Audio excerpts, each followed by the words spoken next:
Hello everyone, welcome back to the channel. Today saw the release of one of the most highly anticipated issues of the entire year, and I just got done reading it. That's right, today I'm bringing you my honest review of Hulk issue number 1 from Marvel Comics. Like I said, this just released today. It's written by Donny Cates, one of the biggest names in comics right now, and the art is by Ryan Otto. So that's a very killer creative team. My expectations were pretty high for this issue until I heard some not so good things about it, and then I kept them low. And honestly, it was kind of in between for me. I sort of liked the issue. There were some elements that were awesome, some really great colors by Frank Martin actually, and the artwork of course was the biggest highlight, but then it just didn't really feel that much like Donny Cates. Basically, the entire issue, which was oversized, it's a 30-page book, was just focusing around this new idea and just the status quo of Bruce Banner right now. We also see like all of Marvel's heroes assembling at Avengers Mansion. You know, Doctor Strange, the whole Avengers team, Spider-Man, and a whole bunch of others are trying to figure out what's going on with Bruce Banner. There will be full spoilers in this video. I'm going to get into the plot and details and everything and then tell you guys my thoughts. So just a fair warning, if you want to read this issue first,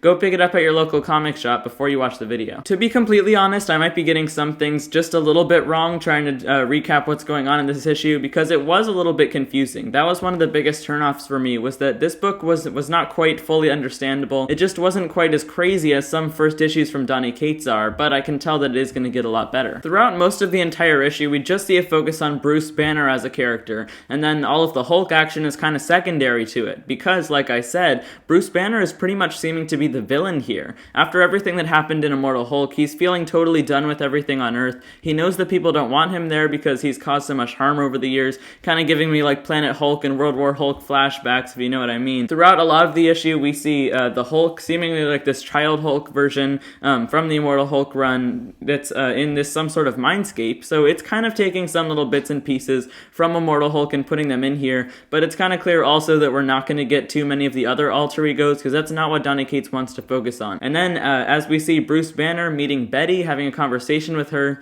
she's not in the Harpy form anymore. I guess she's somehow gotten out of it. As we see them talking, we find out that this Hulk is punching through the wall, has been trapped in the mindscape, and it's clear that Bruce Banner has done some sort of thing to split up his psyche, to get himself rid of the other Hulk alter egos and just be Bruce Banner, but also be in control of the other Hulks so that he can use them to his best advantage. He's got some high-tech stuff. He's done something with magic. We don't really get an explanation for how he's got the money, or I guess the power to get all these things in this issue, but like I said, like a lot of things in this issue, I'm sure it's going to be explored in upcoming issues of the series. There's actually different points in this issue where I can't really tell whether it's supposed to be like the Hulk mindscape or the real world. That's a little bit confusing. I think they could have done well if they had just put little captions in the corner saying where these things are taking place. Bruce Banner will be like at his seat in the middle of it all. Like I said, he's taken control of all of the Hulk stuff and split the alter ego into different things so that he's in possession of everything and can control everyone.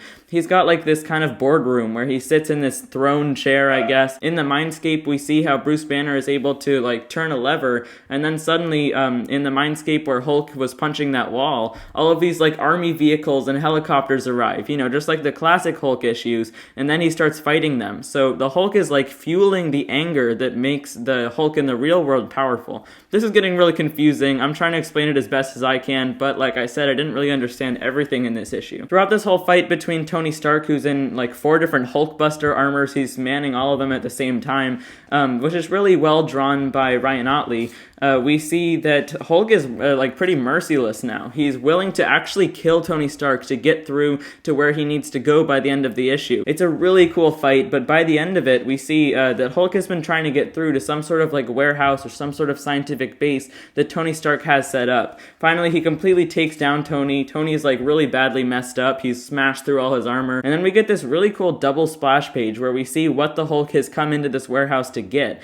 And it's this huge armor. It's called Project Arc. This has been kind of a plot thread that Donny Cates has been following up on since the King in Black event. It's just a big celestial armor that's been controlled by Iron Man all this time, and he's created some sort of wormhole in this celestial's chest that leads to another reality. At least that's the idea of it, so that refugees from new Earth attacks happening in the future can go through to that like pocket hole reality and be safe there. But it's not fully developed. Tony Stark is trying to warn Bruce Banner, or I guess Hulk, of this while he's about to go through, telling him it's not safe, you could get messed up in there. He steps through the portal and then everything starts going crazy. We see the Hulk soaring through this little weird dimension, all these different particles around him, and then Bruce Banner smiling in the mindscape, getting really creepy. Definitely he's going to be the villain of this arc, at least for this first 6 issues. And then we see that big door that leads into kind of the throne room, the control room that Bruce Banner has set up. Suddenly it's like about to break open, there's light seeping through it. Something has gotten totally messed up in the mindscape, and Bruce Banner has really changed everything up. Hopefully that explanation was sort of understandable of the issue. I tried my best there. You do have to read it for yourself, though, to really get a good sense of how this is looking to be.